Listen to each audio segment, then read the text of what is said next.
Hyviä uutisia saapu tänne Jätkäsaareen. Oltiin täällä Kuojoa kuvaamassa tuota meidän Peugeotia, mutta Lehosmaan Ari karautti kuvakauniilla sinisellä Scanialla kivikuorma päällä tähän pihaan. Ja sulla näyttää tuo homma sujuvan. Me oikeastaan tässä ei montaa minuuttia kestänyt tämmöisessä kuorman purussa ja alla on R770 Scania. Kuinka se on toiminut? Se on toiminut tosi hyvin.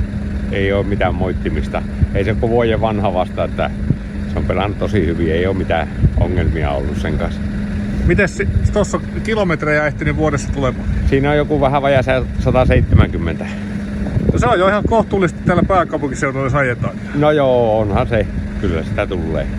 Mites tossa polttoaineen kulutus on varmaan ollut kohdallaan ja rullausominaisuudet, niin kuin tuossa mekin on lehdistössä sitä ainakin siitä kehuttu, mutta nyt varmaan käyttäjän puolelta päästään ehkä samoihin Joo, kyllä täytyy sanoa, että rullausominaisuudet on tosi hyvät, että ei voi moittia ollenkaan. Ja polttoaineen kulutuskin on aika pieni loppujen lopuksi tähän liikenteeseen, että se on hiukan alle 50 litraa sataselle tässä Helsingin kaupunkiliikenteessä, mutta jos ajetaan vähän pitempään matkaa, niin sitten se menee sinne 45 ja jopa allekin.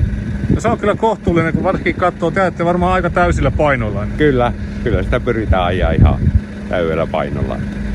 Tossa kun kattelin kasettilaitteiston käyttöön, niin ei olla edes ekaa vuotta hommissa.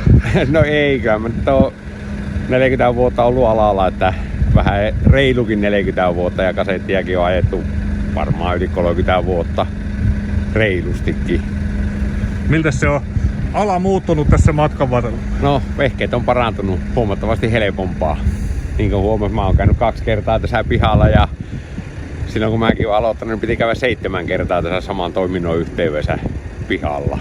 Niin se rupee tuntua, jos ei muuta, niin jaloissa, kun tuosta hyppii tuonne pirttiin. No sekin on vähän semmonen 2-piippunen juttu, kato, että kunto huononee, kun ei tarvitse kulkia.